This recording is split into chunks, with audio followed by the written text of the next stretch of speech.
Hello and welcome back to the channel. In today's tutorial I'm going to be sharing with you a requested video of how to cut a Queen Anne neckline bustier. So if this is something you like, please don't forget to hit on the subscribe button. Let's dive right into today's video. So to start, here is my pattern, and I've gone ahead to mark my basic measurement, which includes my shoulder to bust, shoulder to under bust, shoulder to waist. So I also included a blouse length of 5 inches after my waist, but I'm going to go ahead to cut that out because we're just drafting the upper part of this pattern. So I'll just go ahead and mark my nipple to nipple divided by 2, or my bust band divided by 2. Mine is 7 inches divided by 2. I have 3.5 inches. So I'll just go ahead and mark from the beginning of my pattern to the top length. So after I'm done doing that, I'll go ahead to place my ruler and I'm going to draw a straight line connecting from the bust to the lower part of this pattern. So I'll go ahead and mark my shoulder divided by 2 and I'll add ½ inch to it, and from there I'll come down by 1 inch. So why we added ½ inch for our shoulder measurement is that this dress has a sleeve. So if you're not working with one that has a sleeve, do not add ½ inch after your shoulder measurement. And I went ahead to draw my shoulder slope. Next, I'm going to mark my chest line, which is your bust circumference divided by 6 plus 1.5, or you can also go ahead and call it your armhole line. And I'm just going to go ahead to draw out that line. Now I'm going to make sure I have that same 7 inches, which is my chest line, and I'll mark my shoulder divided by 2 at my chest line, and I'll go ahead to connect this to the upper part of my shoulder. The next step is just to go ahead to divide what I have there into 2 to draw my armhole curve. I'll mark, come out by ½ inch, and at the lower part, which is my chest line, I'll mark my bust circumference divided by 4. Now I'm going to connect from that point to the ½ inch and to the upper part of my shoulder. And I'll go ahead to mark my dart intake. I'll be marking 1 inch on both sides. Now if you're a plus size or you're a bit busty, you're going to be using 1.5 inches on this part. And after that, I'll just go ahead to place my ruler and I'm going to connect, drawing a straight line. And I'm also going to repeat the same process at the other side of my pattern. So after I'm done marking this, I'm going to go ahead to connect from the bust down to the under bust. And I'm also going to go ahead to connect to the other side of my pattern also.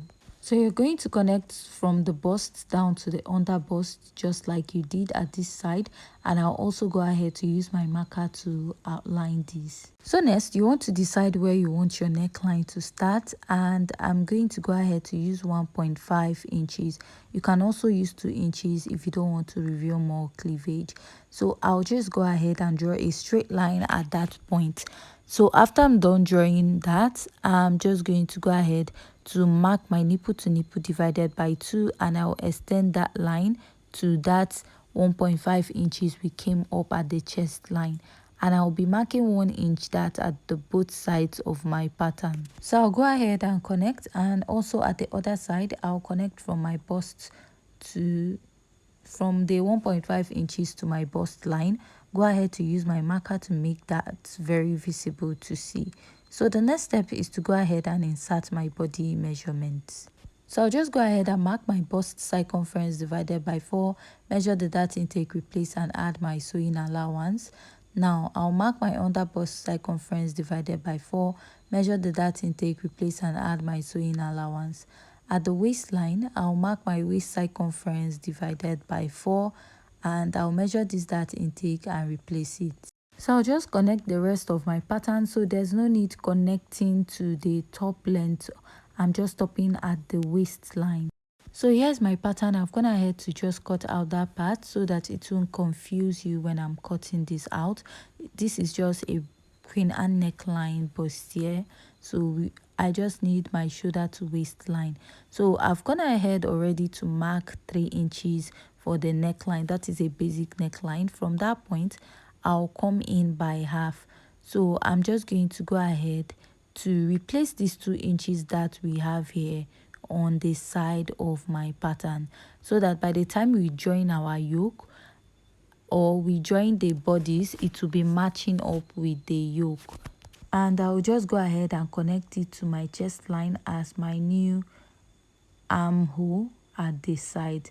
So now I will just come in with 2 inches or 2.5. It totally depends on what you want. If you want it the design to be a bit deep at the lower part, you can come in by 1.5 inches. So I'll just go ahead and I will connect my pattern this way, and I'll also go ahead to draw out the yoke part of this pattern. So this is what I have basically for the Queen Anne neckline. And to draw the sweetheart neckline, I started from my bust. If you don't want yours to be too deep, just start from the chest line or above, just wherever you want to. So I'll go ahead and mark 0.25 inches here. This is to get rid of any excess or to make the yoke part to fall, like when you sew the dress it will not relax on the shoulder. So taking that out will take care of that. Another way to do that is to just go ahead to shape with 0.75 at the shoulder point instead of joining your shoulder with 0.5. So this is what I meant by replacing what you took out from the bust.